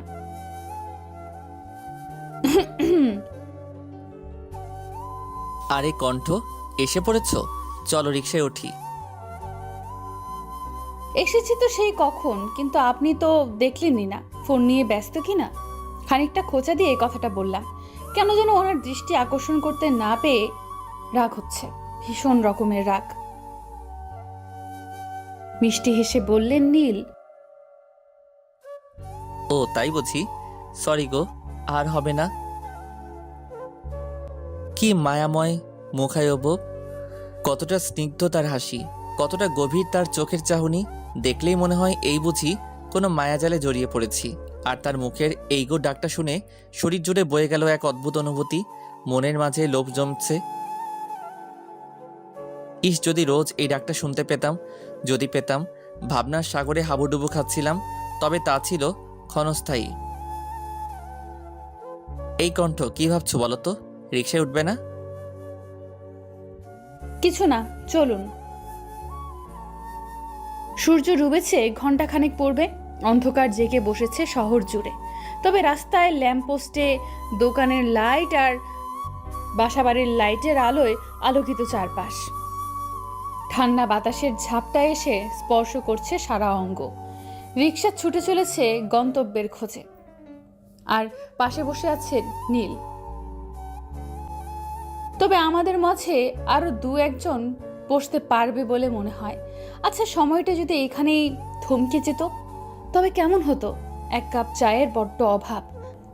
ভাবনা সমাপ্তি ঘটল, কেননা রিকশা থেমে গেছে, যার অর্থ আমরা আমাদের কাঙ্ক্ষিত গন্তব্যে পৌঁছেছি। আমি নামলাম রিকশা থেকে। এতটা পথে আমরা একটা কথাও বলিনি। নিশ্চুপ থেকে প্রকৃতির স্নিগ্ধতা অনুভব করছিলাম। শান্ত স্বরে নীল বলল, কণ্ঠ, চলো। চলেন। আমি আশপাশ ঘুরে ঘুরে দেখছিলাম। হরেক পদের পিঠার স্টল রয়েছে। মনে পড়ে গেল ছোটবেলার কথা। শীতের সময় গ্রামে যখন বেড়াতে যেতাম তখন কত পিঠা খেতাম, আর এখন তো বাসায় সেভাবে পিঠা তৈরি করাও হয় না, তাই খাওয়া সৌভাগ্য হয়ে ওঠে না। চারপাশ পিঠার সুঘ্রাণে ম ম করছে। আমি পাটিসাপটা পিঠার স্টল দেখে দাঁড়িয়ে পড়লাম। নীল বললেন, কি হলো, থেমে গেলে যে? কপাল কুঁচকে কথাগুলো বললাম আমি। পৌষ পার্বণের পিঠা উৎসবে এসেছি কি করতে? শুধু কি ঘুরে ঘুরে দেখবো, খাবো না? না, তা হবে কেন? তা কোন পিঠে খাবে? আপাতত পাটিসাপটা দিয়ে শুরু করব, তারপর ভেবে দেখছি আর কি টেস্ট করা যায়। তবে শুরু করা যাক। আমরা পাটিসাপটা, ভাপা পিঠা, চিতই পিঠা, খেজুর পিঠা, দুধ চিতই পিঠা, বিবিখানা পিঠা সহ আরো অনেক রকমের পিঠা টেস্ট করলাম। অসম্ভব মজা ছিল পিঠাগুলো। এত পিঠা খেয়ে ফেলেছি যে এখন হাঁটতে হিমশিম খেতে হচ্ছে। তবুও খুব উপভোগ্য ছিল মুহূর্তগুলো। নীলের একই অবস্থা। হঠাৎ নীল বলে উঠলেন, এই কণ্ঠ, একটু বিশ্রাম নেই, কি বলো? ঠিক বলেছেন, হাঁটতে কষ্ট হচ্ছে। কিছু সময় বিশ্রাম নিয়ে তারপর চলে যাব। নিষ্প্রভ কণ্ঠে আমি বললাম, নীল এখন কয়টা বাজে? সবে 7:45 বাজে। 8টা পর্যন্ত বসি, তারপর রওনা হব। ঠিক আছে, আপনাকে অনেক ধন্যবাদ নীল। নীল খানিকটা অবাক হয়ে বললেন, ধন্যবাদ কেন? উচ্ছ্বাসিত হয়ে কথাগুলো বললাম, এত সুন্দর একটা সন্ধ্যা উপহার দেওয়ার জন্য। এটা আমার জীবনের অন্যতম একটি সুন্দর মুহূর্ত, আমার কাটানো সবচেয়ে ভালো সন্ধ্যা। তোমাকেও ধন্যবাদ আমাকে এত সুন্দর সময় উপভোগ করতে দেওয়ার জন্য। আড্ডা চলল বেশ অনেকটা সময়। তারপর আমরা বাসার উদ্দেশ্যে রিকশায় চড়লাম। আবার আমরা বেশ অনেকটাই স্বাভাবিক হয়ে গেলাম। আগের মতো আর জড়তা কাজ করছিল না। অনেক কথা বলতে বলতেই আমরা বাসায় এসে পড়লাম। আমায় বাসার গেটে নামিয়ে দিয়ে নীল নিজের বাসার উদ্দেশ্যে রওনা দিলেন। যতক্ষণ নীলকে দেখা গেল আমি তাকিয়ে দেখলাম। উনি অদৃশ্য হতেই আমি বাসায় ঢুকে গেলাম। বাসায় ফিরে ফ্রেশ হয়েই বিছানায় শরীর এলিয়ে দিতেই ঘুমে তলিয়ে গেলাম। পরদিন সকালে অ্যালার্মের বিকট শব্দে ঘুম ভেঙে গেল। আর মোড়া ভেঙে উঠে বসলাম। সকাল 7টা বাজে। বিছানা গুছিয়ে বারান্দায় গিয়ে দাঁড়ালাম। কর্মব্যস্ত মানুষের আনাগোনা রাস্তায় শুরু হয়েছে। শান্ত নীরব রাস্তায় মানুষের কোলাহল বাড়ছে। কিছুটা সময় পরিবেশ পর্যবেক্ষণ করে ফ্রেশ হতে চলে গেলাম। ফ্রেশ হয়ে নাস্তা তৈরি করে আম্মুকে সাথে নিয়ে ব্রেকফাস্ট সেরে নিলাম। আজকে নাস্তায় ফ্রোজেন পরোটা ভেজেছি আর সাথে করেছি সবজি আর ডিম ভাজি। নাস্তা শেষে 1 কাপ চা খেলাম, ব্যাস আর কি লাগে। খাওয়া শেষে লাঞ্চ তৈরি করে ফেললাম চট করে। আজকের লাঞ্চে করেছি ভুনা খিচুড়ি আর সাথে বিফ কারি। সব গুছিয়ে তারপর গোসল সেরে অফিসের জন্য তৈরি হয়ে নিলাম। এই শীতের সকালে গোসল করে আসাতে ঠান্ডা কম লাগছে। 9টায় অফিস, তাই 8:40-এ বেরোবো। আম্মুকে ওষুধ খাইয়ে বিদায় নিয়ে বের হয়ে পড়লাম। আজকে কিছু ডিল সাইন হবে। তারপর রিক্সা নিয়ে নিলাম। বেশ অনেকটা সময় পর অফিসে এসে পৌঁছালাম। ভাড়া দেওয়ার সময় পেছন থেকে এমডি স্যার ডাকলেন আমায়। মিস সায়রি, জি স্যার, বলেন। আপনি রোজ এমন রিক্সায় করে যাতায়াত করেন কেন? আমার যা সামর্থ্য আমি তাই করি স্যার।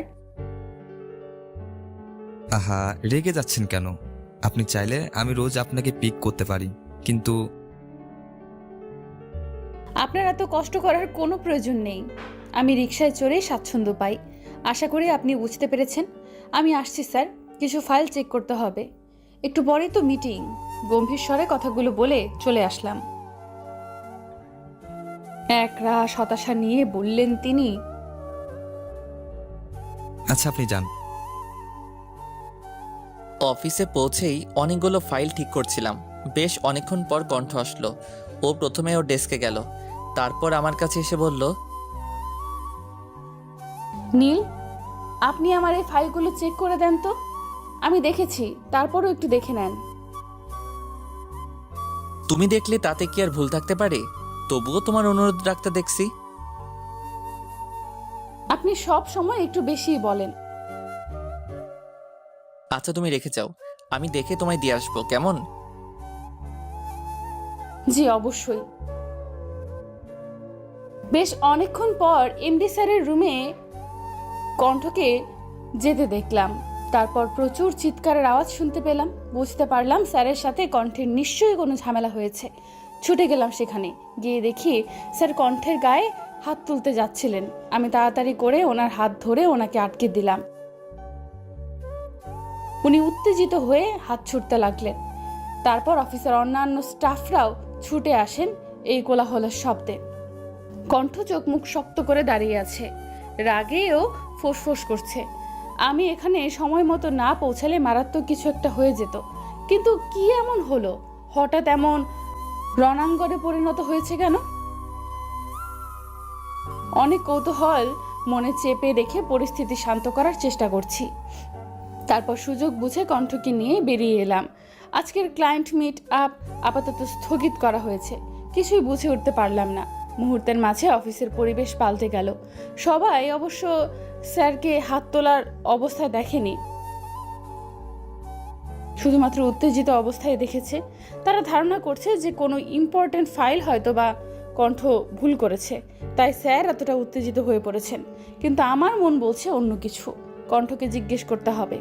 আজকে অফিস তাড়াতাড়ি ছুটি হয়ে গেল। কণ্ঠ কোনো কথা না বলেই চলে গেল। আমিও আর কিছু বলিনি ওকে। রাতের আকাশ মেঘাচ্ছন্ন হয়ে রয়েছে। শিশির বিন্দু জানালার গ্রিলে জমেছে, মনের কোণেও মেঘ জমেছে। হৃদয় উঠোন জুড়ে আজ শুধুই বিষণ্ণতা। কোথাও কি শান্তি নেই? কেন জীবনে এত তোলপাড়? জীবন যদি থমকে যেত। বারান্দায় বসে এই কথাগুলো এক মনে ভাবছে কণ্ঠ। কি তার অপরাধ? মেয়ে হয়ে জন্মানোটাই হয়তো তার জীবনের মস্ত বড় অপরাধ। বুক চিরে বেরিয়ে এলো একরাশ দীর্ঘশ্বাস। আজকে এমডি স্যার আবারও কণ্ঠকে অপমান করেছে। নীলের সাথে দু চারটা কথা হেসে বলেছে বলেই কি সে বেহায়া? এতটা নীচ কেন মানুষের মন মানসিকতা? রেগে গিয়ে কণ্ঠ কম কথা শোনায়নি ওই লোকটাকে। পরবর্তীতে মিস্টার শোভন অবশ্য কণ্ঠকে কল করে দুঃখ প্রকাশ করেছে। প্রতি উত্তরে কণ্ঠ ছিল নিশ্চুপ। কালকে কণ্ঠকে শোভন একটা রেস্টুরেন্টে দেখা করতে বলেছে। কণ্ঠ জবাবে হ্যাঁ সূচক উত্তর করেছিল। যেহেতু অফিসে চাকরি করতে হবে, তাই বসের কথা না শুনে কি কোনো উপায় আছে? রাতে নীল অনেকবার কল করেছিল কণ্ঠকে, কিন্তু সে রিসিভ করেনি। তার মন পাড়া যে আজ বিষণ্ণতার চাদরে ঢেকে আছে, তাই এই বিষণ্ণতার সময়টা একান্তেই নিজের সাথেই কাটাতে ভালো লাগে তার। বর্তমানে হঠাৎ করেই হারিয়েছিলাম অতীতের পাতায়। ফোনের ভাইব্রেশনে ফিরে এলাম বর্তমানে। স্ক্রিনে স্যার লেখাটা জলজল করছে। লোকটা আসলে চাই কি? বলেছি তো তাকে আমি বিয়ে করতে পারবো না। এমন নির্লজ্জ বেহায়া মানুষ আমি আমার জীবনে দুটো দেখিনি। কলটা কেটে দিলাম। সময় এখন সন্ধ্যে 7:30। আকাশ মেঘাচ্ছন্ন হয়ে রয়েছে। আমার জন্ম হয়েছিল বোধহয় কষ্ট পাওয়ার জন্যই। হয়তো মৃত্যুই পারবে আমাকে এসব থেকে মুক্তির পথ খুঁজে দিতে। কিন্তু আমার আম্মুর কি হবে আমি না থাকলে? মানুষটা যে আমি ছাড়া আর কেউ নেই, ছেলে থেকেও নেই। এমন সন্তান গর্ভের কলঙ্ক। আল্লাহর কাছে একটাই প্রার্থনা সব সময় করি, আমার অবর্তমানে যেন আমার মায়ের কোনো কষ্ট না হয়।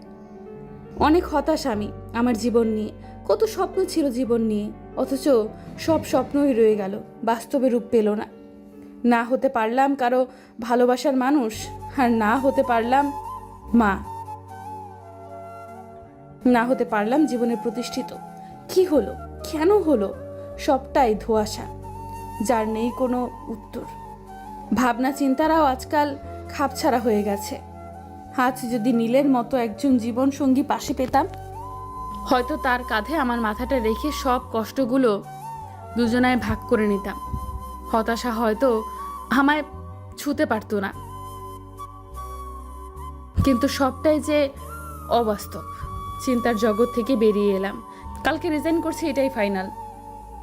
এবারে একটু ঘুমানোর চেষ্টা করতে হবে। এত জলদি কোনো দিন ঘুম আসবে না জানি, তবুও ঘুম ছাড়া কেউ শান্তি দিতে জানে না। ও নীলকে একটা কল করি, সবটা বলতে হবে ওনাকে। যেই ভাবা সেই কাজ। হ্যালো কণ্ঠ, তুমি ঠিক আছো? দুদিন যাবৎ কল পিক করছো না কেন? কি হয়েছে তোমার? কল রিসিভ করেই উদ্বিগ্ন স্বরে কথাগুলো এক নাগাড়ে বলে শ্বাস নিলেন নীল। শান্তভাবে কথাগুলো বলল কণ্ঠ। আমি কোথাও পালিয়ে যাচ্ছি না। আগে একটা কথা বলেন তো, আপনি কোথায় এখন? ক্লান্ত স্বরে বলল নীল। আমি একটু বাজারে এসেছি। কালকে মাকে ডাক্তারের কাছে নিয়ে যেতে হবে তো, তাই সময় পাবো না। আবার বাসার বাজারও শেষ। আপনি কাজ শেষ করে আমাকে কল দিয়েন। আর শোনেন, তাড়াহুড়ো করতে হবে না। আচ্ছা রাখি তাহলে। আমি অফিস থেকে এই কিছুক্ষণ আগে বের হয়েছি। আমারও মনে হয়েছিল। অপরদিকে নীল নিজের দায়িত্বগুলো সঠিকভাবে সম্পূর্ণ করার কাজে মনোযোগ দিয়েছে, কেননা কণ্ঠের সাথে কথা বলার পর তার মন শান্ত হয়েছে। মনের যে অস্থিরতায় সে ভুগছিল, তা থেকে যেন খানিকটা মুক্তি সে পেয়েছে। আচ্ছা, এই মাছগুলো কি তাজা? হ মামা, লইয়া যান, এক্কেরে ফ্রেশ মাছ। আচ্ছা আমাকে এইগুলো দেন। কত টাকা হয়েছে? সব মিলাইয়া 1575 টাকা। আরে বেশি চাচ্ছেন কেন? অহন মাছের রেট একটু বেশি, মাছের আকাল পড়ছে ভাইজান। আচ্ছা দিয়ে দেন। মাছ কিনে নীল এগিয়ে গেল সবজির বাজারের দিকে। মাছ প্রায় শেষের দিকে, তাই হাতে খুব একটা বেশি টাকা নেই। সেই জন্য খুব হিসাব করে খরচ করতে হচ্ছে তার। এবার সবজির বাজারে গিয়ে নীল জিজ্ঞেস করলো, তাজা কিছু সবজি দেন তো। আর কি নিবা আব্বা? বেগুন, বরবটি, ফুলকপি, টমেটো আর আলু দেন আপাতত। আচ্ছা তুমি খারাপ আব্বা, আমি দিতাছি। কত টাকা হলো? সব হাফ কেজি করে দিছি, 365 টাকা। দিয়ে দেন। আজকের আর রিকশায় করে যাওয়া যাবে না। কালকে আবার আম্মুকে নিয়ে বের হতে হবে। হাতে বাড়তি টাকা না থাকলে সমস্যা। তাড়াতাড়ি পৌঁছে কণ্ঠকে একটা কল দিতে হবে। মেয়েটা কি যেন বলতে চাইছিল। এমনি দুদিন কোনো খবর ছিল না, আজ আবার অফিসেও যায়নি। এমন কি হয়েছিল সেদিন? এসব অনেক কিছু ভাবতে ভাবতেই বাড়ির পথে এগিয়ে চলছে নীল। হাতে তার অনেক বাজার, হেঁটে যেতে কষ্ট হচ্ছে সামান্য, তবে তার গায়ে মাখতে রাজি নয় নীল। বাড়ি পৌঁছে ডোরবেল বাজিয়ে দিল নীল। তার মা দরজা খুললেন। তিনি বলে উঠলেন চিন্তিত স্বরে, বাবা আজ এত দেরি করলি যে? বাজার শেষ হয়ে গেছে তো, তাই বাজারে গিয়েছিলাম। কালকে গেলেই তো পারতি। ভুলে গেলে? কাল তোমার অ্যাপয়েন্টমেন্ট আছে ডাক্তারের কাছে। আমি ফিরে এসে তোমায় নিয়ে যাব তো। সময় পাবো না বলেই আজকে কাজ ছেড়ে এলাম। সব দিকে খেয়াল থাকে তোর, আমি তো ভুলেই গিয়েছিলাম। কি যে বলো তুমি। যা ফ্রেশ হয়ে খেয়ে নে। তুমি আর নীলা খেয়েছো? হ্যাঁ খেয়েছি আমরা, এবারে তুইও খেয়ে নে। নীল ফ্রেশ হয়ে খেয়ে নিল, তারপর আমাকে কল করলো। দুবার রিং হতেই আমি রিসিভ করলাম। কি করছেন নীল? এই তো খেয়ে রেস্ট নিচ্ছি। তুমি? কিছু ফাইল চেক করছিলাম। এখন আপনাকে যা বলতে চেয়েছিলাম তা বলছি। বলো কি হয়েছে? যার দরুন দুদিন যাবৎ তোমার কোনো খবর ছিল না? নীল, চাকরিটা আমি ছেড়ে দিচ্ছি। কিন্তু কেন? অবাক হয়ে প্রশ্নটা করে বসলো নীল।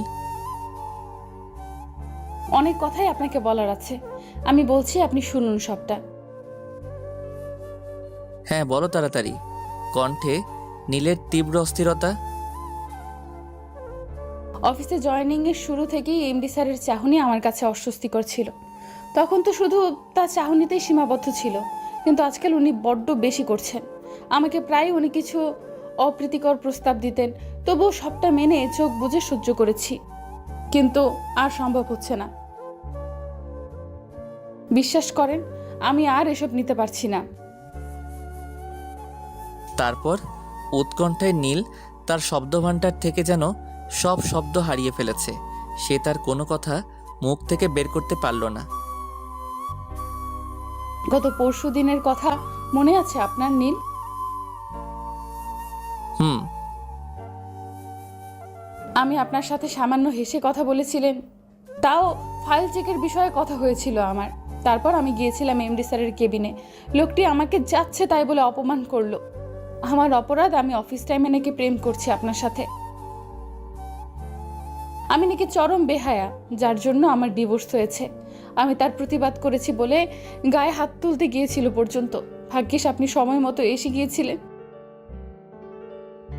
ওপাশে নীল নিস্তব্ধ হয়ে সব শুনছে, কোনো কথা বলছে না। কণ্ঠ আবার বলতে শুরু করলো, ওই দিন রাতে উনি আমায় মেসেজ করেছিলেন, তাতে লেখা ছিল, আমি হুবহু বলছি, কণ্ঠ আমি সত্যি দুঃখিত। আমার ওইরকম ব্যবহার করা একদম ঠিক হয়নি। আসলে তোমাকে আমি অনেক ভালোবাসি, তো অন্য কারোর সাথে তোমাকে সহ্য করতে পারি না। প্লিজ তুমি কালকে আমার সাথে ফাল্গুন রেস্টুরেন্টে দেখা করবে, প্লিজ। কথা দিচ্ছি আর বিরক্ত করব না। আমিও তার এমন সরল স্বীকারোক্তি দেখে তার সাথে দেখা করব সিদ্ধান্ত নিই। রেস্টুরেন্টে কি হলো কণ্ঠ? শান্ত স্বরে জিজ্ঞাসা করলো নীল। বলছি, উনি আমাকে বিয়ের প্রস্তাব দিলেন। এর আগেও 2 বার দিয়েছিলেন। আমি প্রস্তাব নাকচ করে দেওয়ায় উনি বললেন আপনার চাকরি নাকি থাকবে না, আর আমি নাকি আপনাকে ভালোবাসি। তা তোমার কি জবাব ছিল? বাসো নাকি ভালো আমায়? আমার জবাব ছিল, আপনি আমার ভালো বন্ধু, আমার কলিগ, কিন্তু আমাদের মাঝে এর বাইরে কোনো সম্পর্ক নেই। ও, দেখা যাক কাল কি হয়। তুমি নিজেকে অপরাধী ভেবো না। আমার চাকরি গেলে যাক, তুমি তোমার স্বাচ্ছন্দ্য বেছে নাও।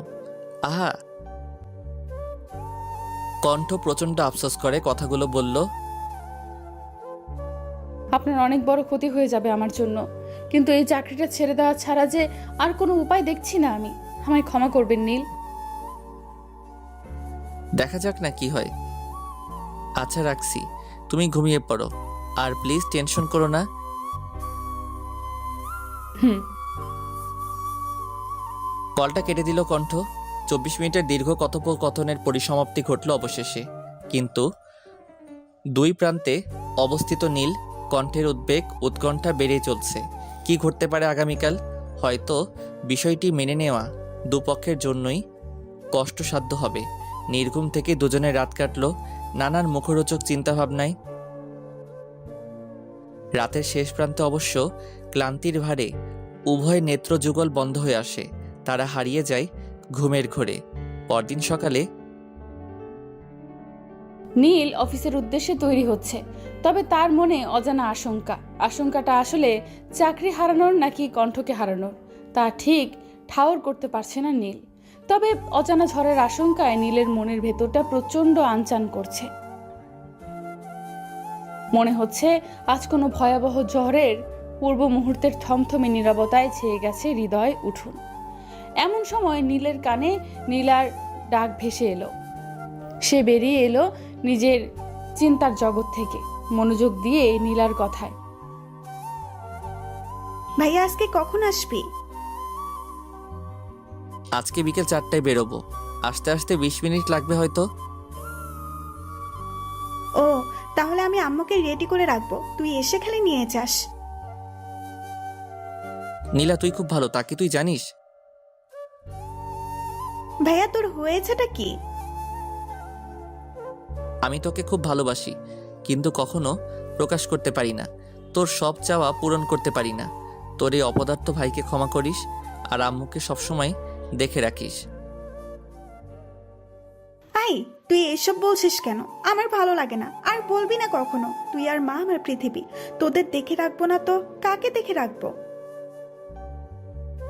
হঠাৎ নীলের মা ছুটে আসেন নীলার চেঁচামেচি শুনে।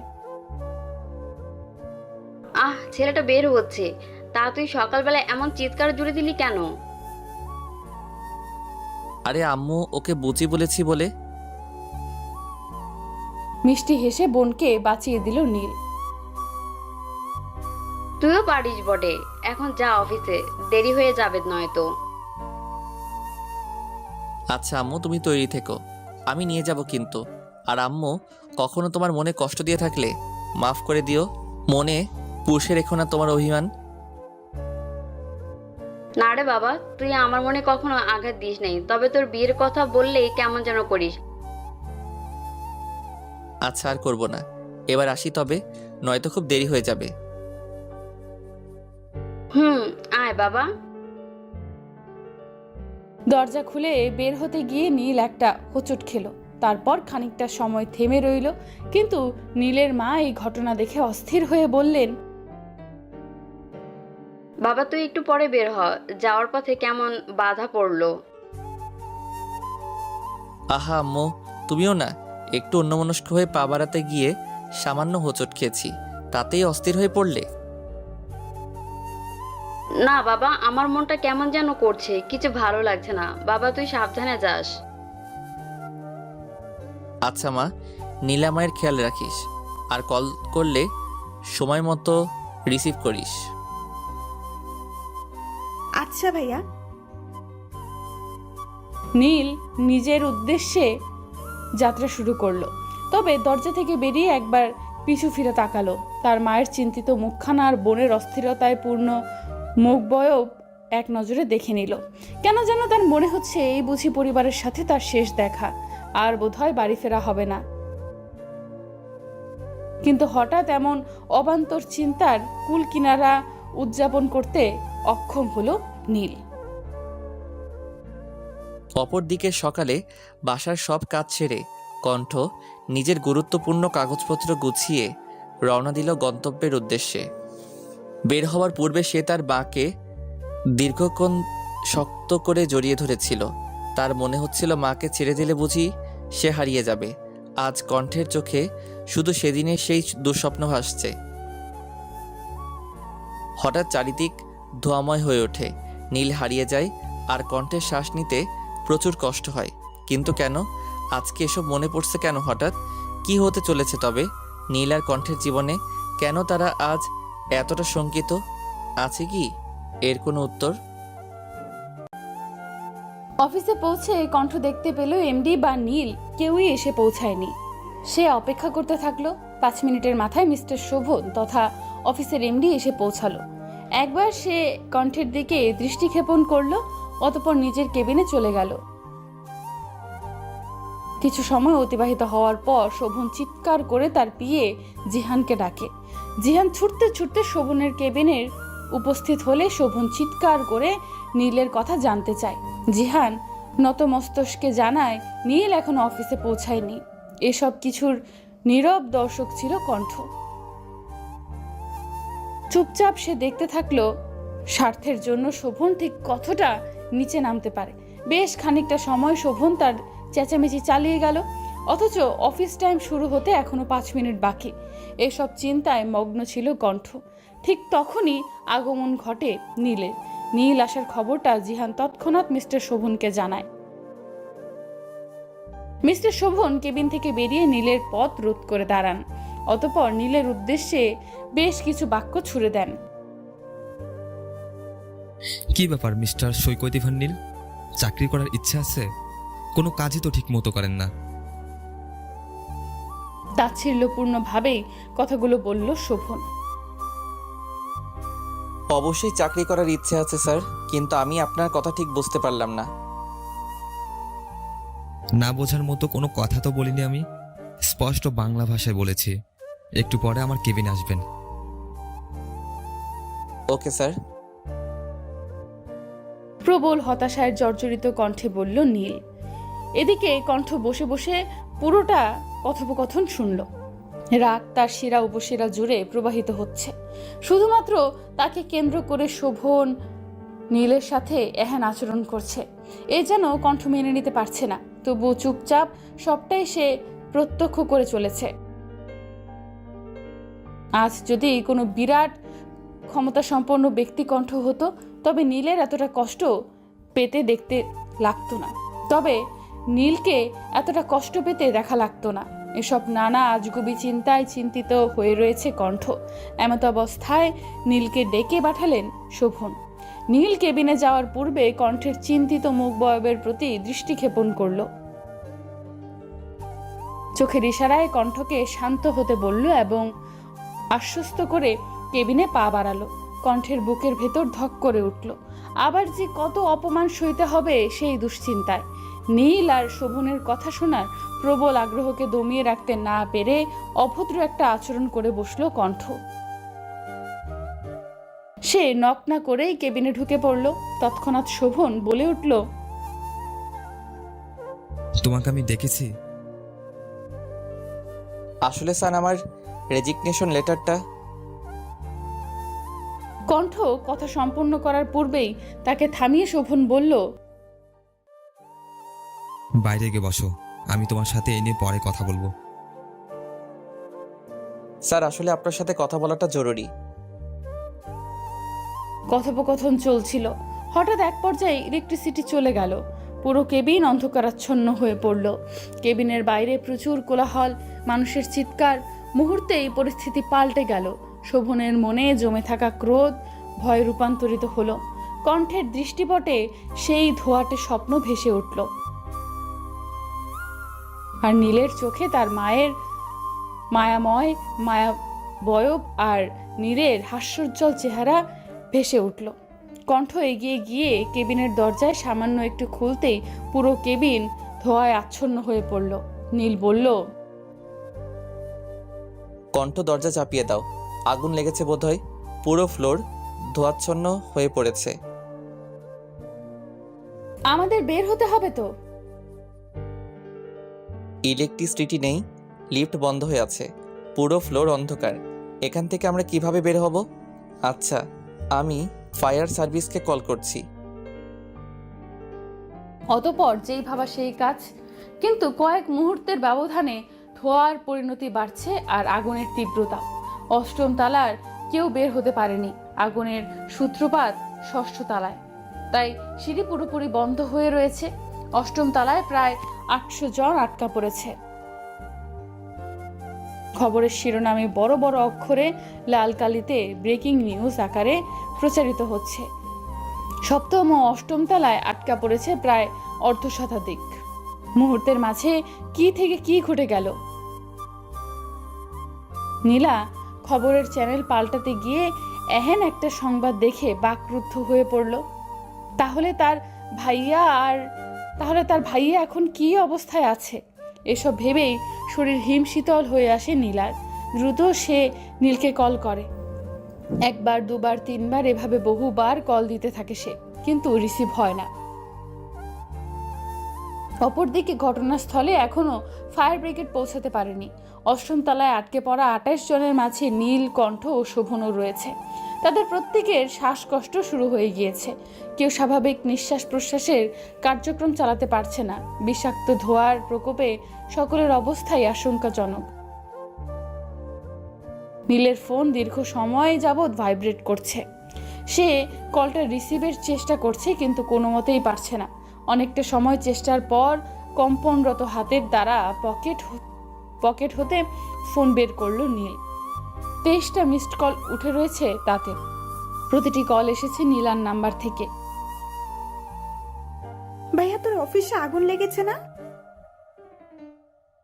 এইটুকু বলেই কান্নায় ভেঙে পড়ে নীলা। ধুর পাগলি, কাঁদছিস কেন? সামান্য আগুন লেগেছে, কিছুক্ষণের মধ্যেই উদ্ধার কাজ শুরু হবে। আমার কিচ্ছু হবে না, দেখিস। নিজের ভেতরকার আবেগগুলোকে চেপে অনেক কষ্টে কথাগুলো বলল নীল। কণ্ঠ নীলের পাশেই বসে আছে এবং নীলের হাত শক্ত করে ধরে চেপে রেখেছে। কান্নারত কণ্ঠে বলল নীলা, ভাই আমার খুব ভয় করছে। তুই মাকে কিছুই বলিস না, আম্মু টেনশন করবে। আর কান্না করিস না, চোখের পানি মোছ। আমি কয়েকটা কথা বলবো, মনোযোগ দিয়ে শুনবি। বল ভাইয়া। নাক টেনে বলল নীলা, কিন্তু চোখের পানি কিছুতেই বন্ধ হচ্ছে না তার। আমার আলমারিতে কিছু ফিক্সড ডিপোজিটের কাগজপত্র আছে। মোট 3টা ব্যাংকে 5টা অ্যাকাউন্ট করা আছে। সব মিলিয়ে 6.5 লাখ টাকা আছে। আমার সারা জীবনের সঞ্চয় তোর বিয়ে আর মায়ের চিকিৎসার জন্য জমিয়েছিলাম। জানি খুবই সামান্য, তবে কিছুদিন কষ্ট করতে হবে না। আর গুরুত্বপূর্ণ কথা শোন, আমার টেবিলের ড্রয়ারে একটা ডায়েরি আছে। ওখানে সবগুলো অ্যাকাউন্টের পিন নাম্বার সহ যাবতীয় তথ্য লেখা আছে। কি হলো, শুনছিস তো নাকি কেঁদেই যাচ্ছিস? আমি শুনেছি ভাইয়া। ভাইয়া তোর খুব কষ্ট হচ্ছে না রে? বলেই ডুকরে কেঁদে ওঠে নীলা। তা তো একটু হচ্ছেই। কাজের কথা শোন, তুই আলমারি খুলে কাগজপত্রগুলো খুঁজে দেখ, আমি লাইনে আছি।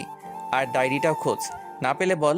আমার জমানো কিছু টাকা আলমারির নিচের তাকে কাপড়ের ভাঁজে আছে। সব খুঁজে দেখ জলদি। ভাইয়া আমি পারবো না। কথা কম বল আর চোখ মোছ। যা বলেছি তা শোন। নীলের শ্বাস নিতেই কষ্ট হচ্ছে। কলটা নীল কেটে দিল। নীলা রে, আমার মনটা যেন কেমন করছে। নীল আসবে কখন? এসে পড়বে হয়তো, কাজে আটকে গেছে। গলা স্বাভাবিক করে মায়ের ঘরের দরজার আড়ালে দাঁড়িয়ে বলল নীলা। চোখ থেকে তার অঝরে জল নির্গত হচ্ছে। ও, আমি নামাজ পড়ে রেডি হই। নীল নিয়ে যাবে তো? নীলা কোনো উত্তর দেয় না। কণ্ঠ অনেক চেষ্টা করে কথা বলার, কিন্তু তীব্র গলার জ্বালায় তা প্রায় অসম্ভব হয়ে উঠেছে। তবুও সে নীলকে উদ্দেশ্য করে বলে, নীল, আপনাকে একটা মিথ্যা কথা বলেছি গতকাল রাতে। আমি না আপনাকে খুব ভালোবাসি। আপনার সাথে ঘর বাঁধার স্বপ্ন দেখেছিলাম, কিন্তু নিয়তি আমাদের সহায় ছিল না। নীল, আপনাকে আমি খুব ভালোবাসি। জবাবে নীল শুধু বলে, আমিও। আর কিছুই সে বলতে পারে না, কাঁদতে থাকে। হঠাৎ নীল ও কণ্ঠ শোভনের দিকে দৃষ্টিপাত করে। শোভন অঝরে চোখের পানি ফেলছে। তাদের চোখাচোখি হতেই ইশারায় হাত জোর করে ক্ষমা চায়। নীল ও কণ্ঠ সেদিক থেকে চোখ ফিরিয়ে নেয়। কণ্ঠ বারবার পানি খেয়ে শ্বাস নেবার চেষ্টা করছে,